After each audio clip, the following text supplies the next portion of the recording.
Bienvenue à cette avant-première. Je suis Frédéric Testart, Sales et Business Development Manager chez Wolters Kluwer. Avec plus de 20 ans d'expérience, je peux vous dire que j'en ai connu des changements. Mais la transformation que nous vivons est vraiment très excitante tant elle bouleverse toutes nos habitudes. Du développement à l'expérience client, tout y passe. Mais avec le grand avantage d'avoir et de conserver une expertise de plusieurs décennies. Vous êtes nombreux à connaître nos logiciels fiscaux. Lorsqu'il s'agit d'établir les comptes annuels, Accon est la référence absolue. Superfisc et Fiscalc, impôt des personnes physiques, sont des outils de confiance lorsqu'il vous s'agit d'établir des déclarations personnes physiques. Des outils fiables qui soutiennent vos opérations quotidiennes. Ces dernières années, nous avons beaucoup investi dans de nombreuses mises à jour afin de suivre l'évolution rapide de la législation. Mais en parallèle, nous travaillons sur un plan beaucoup plus ambitieux pour renouveler nos produits et les proposer dans le cloud, tout en conservant bien entendu notre colonne vertébrale, le calcul et la validation qui contiennent toutes les particularités de la législation. Nous voulons vous les offrir et de nombreux avantages en plus dans une toute nouvelle application. Offrir une meilleure expérience à l'utilisateur. Et comme nous proposerons tout cela dans le cloud, vous disposerez toujours de la version la plus actuelle en fonction de la législation, sans que vous ayez à mettre à jour le logiciel, car cela se fera de manière automatique. Les applications que vous utilisez aujourd'hui contiennent de nombreuses fonctionnalités avancées et la première version dans le cloud, mais ne va pas encore aussi loin. En outre, il n'est pas encore intégré à la gestion de bureau ou la comptabilité. L'année prochaine, je présenterai fièrement une version destinée aux comptables et aux conseillers fiscaux. Mais nous voulions tout de même vous donner un avant-goût aujourd'hui. Parce que nous voulons renforcer notre offre, nous la regroupons dans la suite Absolute et vous la trouverez sur absolute.com. Bien entendu, toutes nos solutions peuvent encore être utilisées de manière séparée.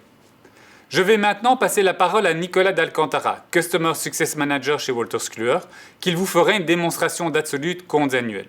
Il est le mieux placé pour vous présenter cette nouvelle application, car dans le cadre de sa fonction, il vous guidera dans la première expérience dans ce nouveau software.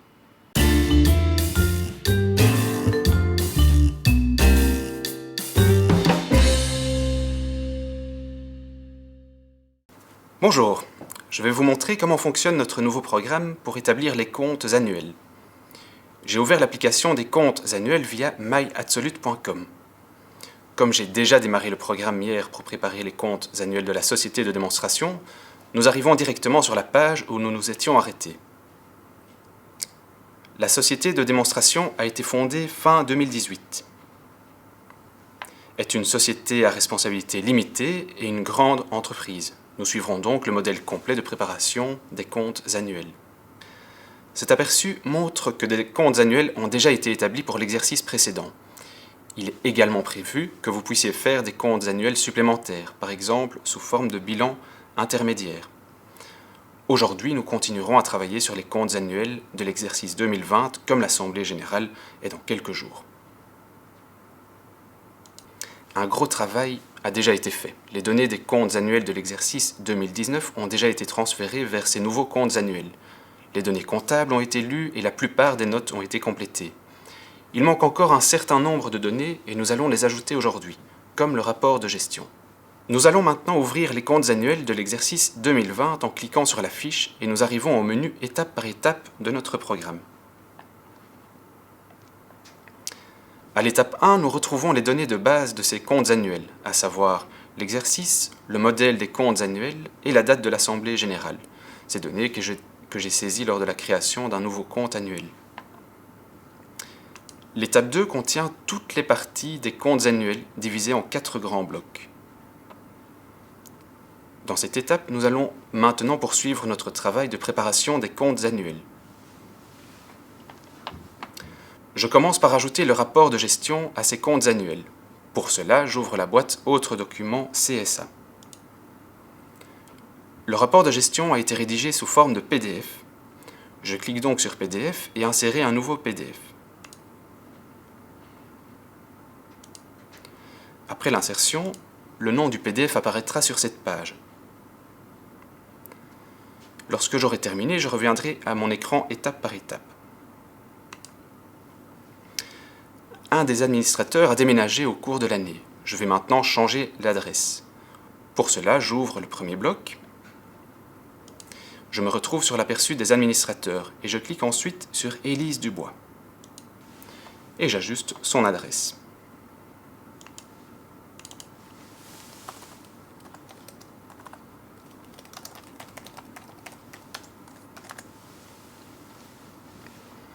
Puis je reviens à l'écran étape par étape. Regardons maintenant les chiffres. Je vais aller à la section Bilan pour cela. Je vois les chiffres de la colonne de l'exercice précédent qui ont été lus à partir des comptes annuels de l'exercice précédent. Par défaut, ces chiffres ne peuvent pas être modifiés car la colonne est verrouillée. Si des ajustements sont néanmoins nécessaires, vous pouvez facilement déverrouiller cette colonne en cliquant sur le verrou. Je vois également dans la colonne de l'exercice en cours que les données ont été lues à partir de mon logiciel comptable. Nous allons maintenant jeter un œil aux annexes.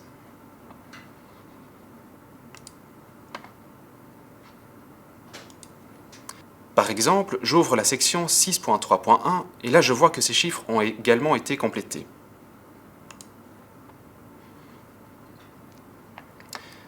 À présent, le moment est venu de voir si tout est en ordre avec ces comptes annuels. Je le fais en cliquant sur la deuxième icône « Contrôle » dans le menu. Sachez qu'il y a environ 500 contrôles et nous voyons le résultat apparaître à l'écran. Ces contrôles sont divisés en 3 types. Cette explication peut être trouvée en cliquant sur l'icône « I ».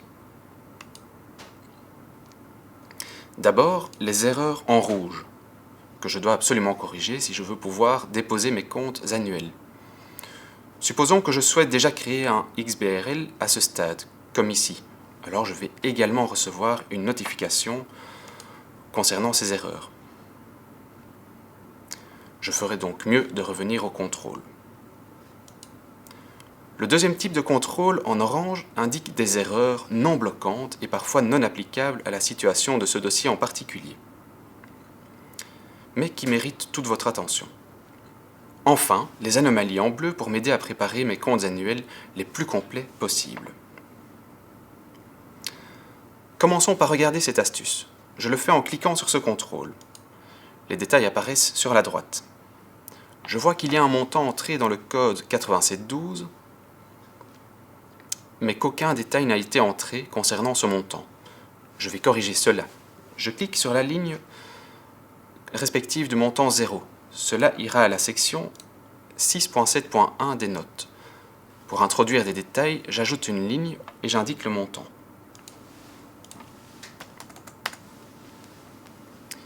Et puis je reviens à mes contrôles. Je vois que je suis resté sur cette page et qu'il y a un avertissement en haut. Ce sont les contrôles qui m'aident à ne pas commettre d'erreur lors de la saisie. Lorsque je fais défiler vers le bas, je vois que j'ai oublié le champ de texte de cette ligne de détail. J'ajoute rapidement Élise Dubois.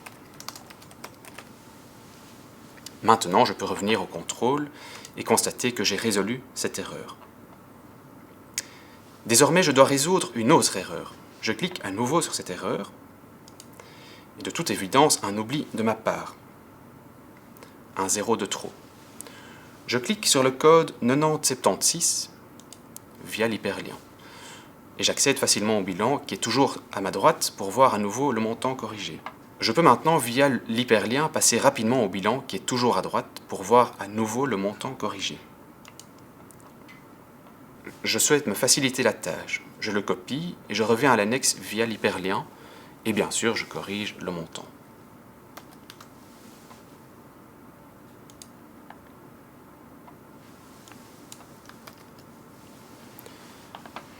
Maintenant, quand je reviens au contrôle, je vois qu'il n'y a plus d'erreur rouge. Nous sommes presque prêts. Pour créer le fichier XBRL, je vais dans la section Rapport via le menu. Heureusement, tout est vert maintenant et je peux facilement télécharger le fichier. Bien sûr, je peux également faire une impression PDF à présenter à l'Assemblée générale ou pour le rapport annuel.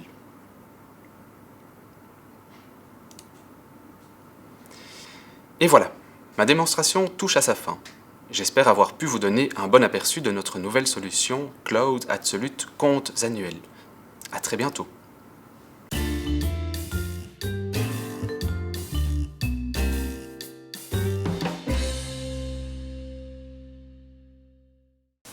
Wow, merci Nicolas pour cette première introduction d'Absolute Comptes Annuels. Il est bien conforme et mis à jour à toute la législation, comme vous pouvez vous y attendre de la part d'Acon. Maintenant, avec une interface très conviviale dans notre environnement Absolute Suite, entièrement dans le cloud. Nicolas, es-tu prêt maintenant pour la démonstration d'Absolute Impôt des personnes physiques ? Vous reconnaîtrez directement dans la prochaine démo sur l'impôt des personnes physiques les écrans d'Absolute Comptes Annuels. Cela augmente la facilité d'utilisation et réduit la courbe d'apprentissage de nouveaux employés. Alors, important pour l'impôt des personnes physiques, le calcul est exactement le même que Superfisc et Fiscalc et il est tenu par les spécialistes de Wolters Kluwer. Nicolas, voilà, maintenant c'est à toi.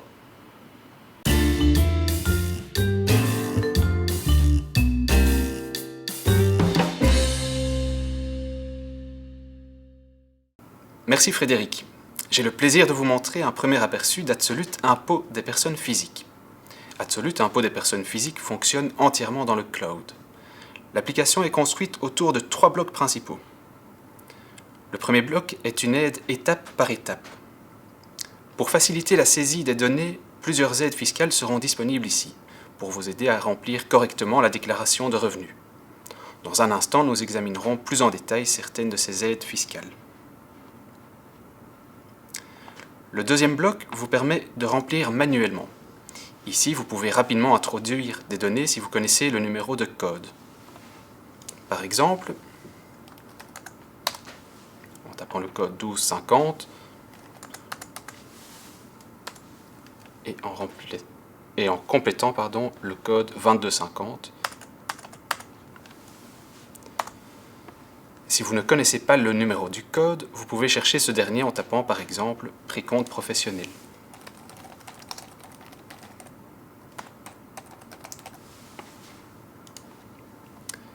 Nous choisissons le 1286 et nous pouvons maintenant encoder les données.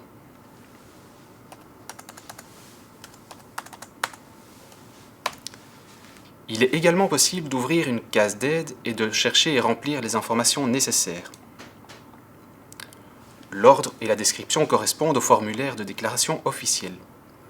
Si une aide fiscale peut être liée à un code, nous pouvons également cliquer sur l'écran d'aide correspondant. Le troisième bloc est celui du résultat. Ici, vous aurez accès au résultat du calcul. Pour calculer ce résultat, nous utilisons le même moteur de calcul que dans nos logiciels IPP actuels. Nous nous appuyons sur l'expertise que nous avons acquise au cours des 25 dernières années. Le bloc avec des conseils pour économiser plus est également accessible, tels que l'épargne pension et l'épargne à long terme. Si le programme constate que vous avez saisi des informations incorrectes, vous recevrez un avertissement à cet endroit. Et divers rapports sont également disponibles ici. Nous avons actuellement un calcul détaillé et vous pouvez également avoir un aperçu plus succinct avec ce que vous devez retranscrire dans la déclaration. Faisons une toute nouvelle déclaration.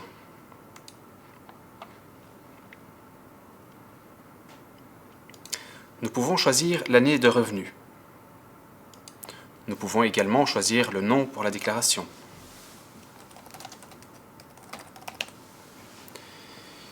Et nous pouvons encore baser notre nouvelle déclaration sur les données d'une déclaration existante. Normalement, ces données sont déjà saisies automatiquement. Mais si ce n'est pas le cas, le programme vous demandera d'abord de saisir un certain nombre de données personnelles. Le code postal et la commune sont nécessaires pour déterminer la région.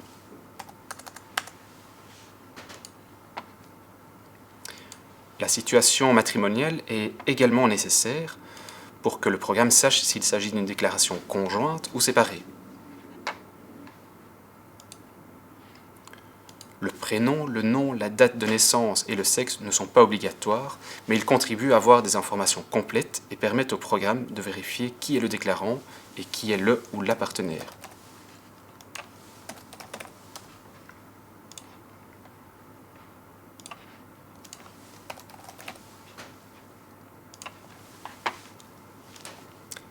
Les personnes à charge peuvent également être ajoutées ici, et ensuite nous procédons à l'étape par étape. Si vous ouvrez une déclaration où le code postal et la situation matrimoniale ont déjà été saisis, vous démarrez directement dans cet écran. La situation personnelle que nous venons de parcourir est donc l'une de ces aides fiscales disponibles. Une deuxième aide fiscale que j'aimerais montrer est celle des revenus d'activité professionnelle et autres. Ici, vous verrez que le nom que nous venons de saisir est utilisé pour faciliter la navigation. Henri travaille en Belgique et je souhaite ajouter sa fiche 281.10. Je peux donner une description à cela.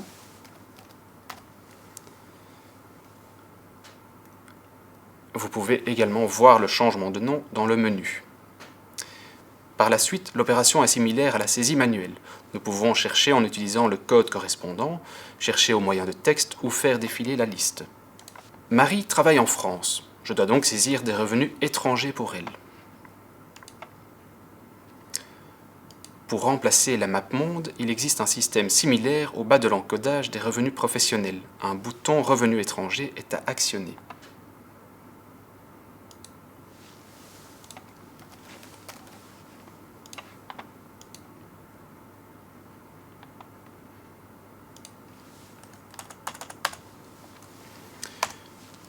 Si je passe maintenant au manuel, je constate que les codes ont été saisis. Nous regardons les résultats et les informations pour la déclaration.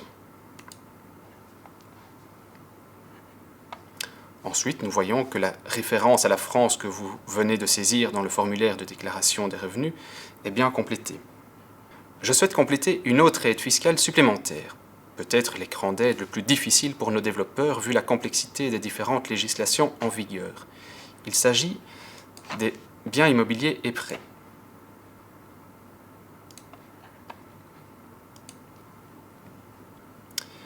Nous commençons par ajouter un bien immobilier. Il s'agit d'une habitation dont le revenu cadastral est de 1 000 € et dont la répartition des biens est à 50% pour Henri, 50% pour Marie. Par contre, si cette habitation est habitée à 50% par nous-mêmes et 50% louée à des fins privées, nous devons introduire un peu plus d'informations.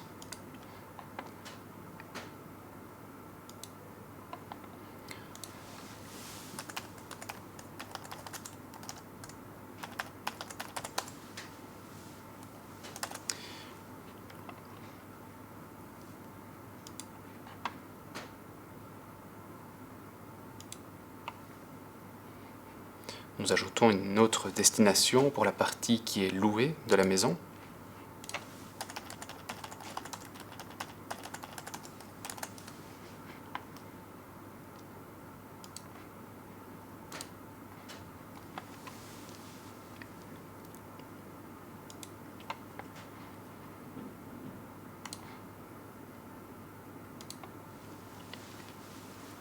De cette manière, nous pouvons introduire des données plus complexes.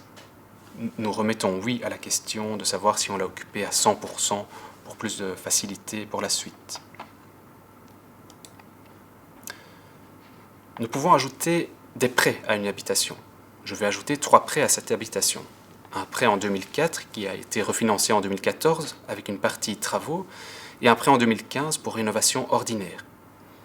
Nous commençons donc le prêt original de 2004.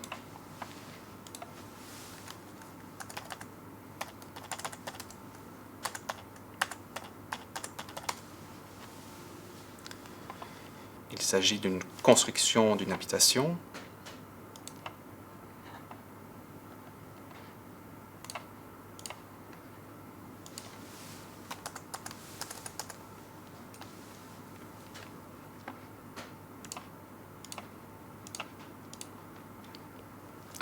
des amortissements, capital et intérêt n'ont pas été payés en 2020, car j'indiquerai dans un instant que ce prêt a été refinancé.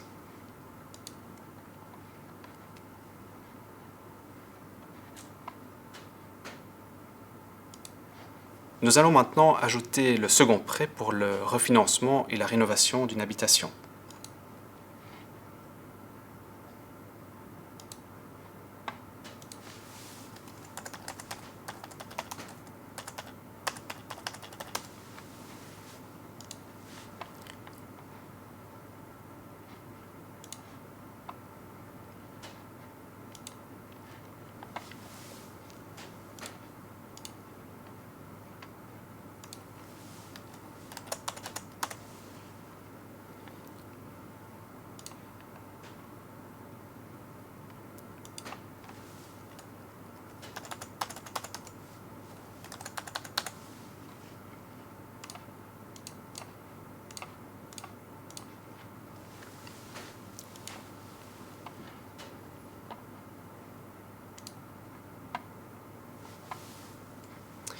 Nous avons eu des amortissements et des intérêts qui ont été payés en 2020.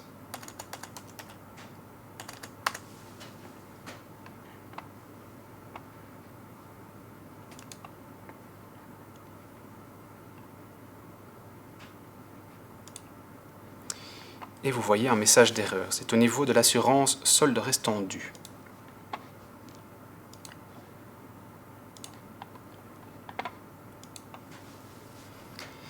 Et maintenant, je vais ajouter un prêt supplémentaire en 2015.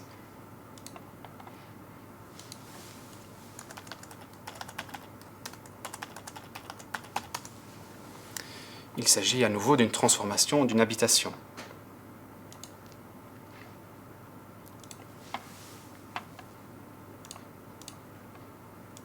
Pour un montant de 20 000 €.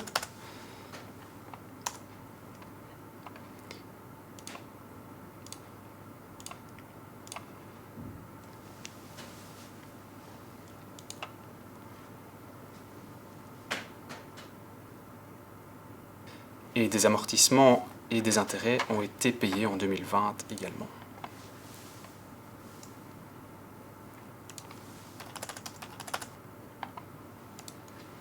Les prêts ont été saisis et maintenant nous passons à l'étape suivante, information additionnelle. Cette habitation est occupée depuis 2004 et il n'y a pas eu de changement dans les destinations de cette habitation à partir de 2016.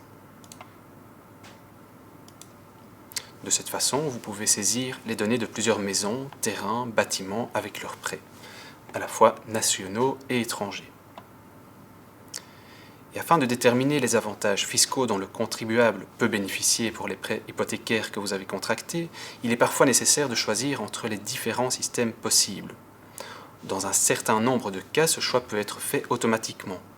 Dans d'autres cas, nous vous demanderons de faire ce choix vous-même. Attention, avant de choisir ces avantages fiscaux, assurez-vous que toutes les habitations et tous les prêts ont été remplis complètement et sans erreur. Si quelque chose est modifié ultérieurement dans les habitations et les prêts, vous devrez peut-être recommencer ce choix. Lorsque le refinancement avec rénovation de 2014 a été déclaré pour la première fois à l'époque, les contribuables ont dû faire un choix s'ils voulaient le régler selon le système mis en place avant 2005 ou à partir de 2005. Et éventuellement, ce choix a dû être refait pour le prêt rénovation en 2015. Nous n'avons pas pu indiquer ces choix dans les écrans précédents. Pour cela, nous continuons avec l'écran des avantages fiscaux. Si vous n'aviez pas contracté de prêt ou seulement des prêts pour lesquels aucun choix ne devait être fait, il n'y avait pas grand-chose à faire ici. Dans notre exemple, nous devons exprimer notre choix pour la partie travaux intégrés dans le refinancement de 2014 ainsi que pour le prêt rénovation de 2015. En répondant oui pour le prêt de 2014, alors le système de bonus logement sera d'application pour l'avenir aussi pour celui de 2015 car le choix est définitif, irrévocable et contraignant pour l'avenir. Même s'il apparaît par la suite que le choix n'est pas le plus avantageux, le contribuable ne peut pas revenir sur celui-ci par le biais d'une réclamation.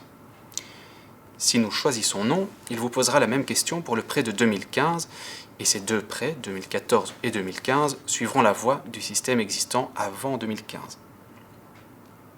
Plus il y a de prêts, plus les choix sont complexes. Mais en vous posant les questions nécessaires dans un ordre logique, le programme vous aide à saisir correctement les données en fonction des choix que vous avez faits.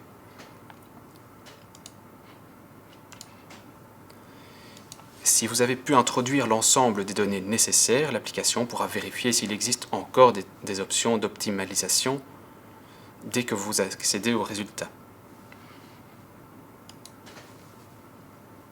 Même si le logiciel est encore en cours de développement, je pourrais facilement vous parler pendant une autre heure de ce que nous avons déjà aujourd'hui. Imaginez-vous que je n'ai pas pu évoquer en détail la possibilité de transmettre une déclaration sans données sensibles GDPR, ou vous parler du calcul qui peut déterminer automatiquement pour vous ce qui est le plus avantageux. Dois-je opter pour les frais réels ou pour le forfait? Mais le temps de cette démonstration est limité et je dois brider mon enthousiasme. Je ne vous laisserai pas partir sans vous parler des avantages de l'application Cloud.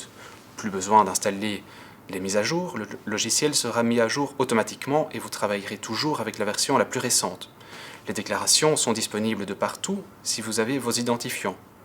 Vous pouvez accéder à l'application à partir de n'importe quel ordinateur, sans oublier l'interface utilisateur qui est beaucoup plus conviviale. J'espère avoir pu vous donner un premier aperçu de ce que l'avenir nous réserve en matière de logiciels fiscaux. Merci pour votre attention.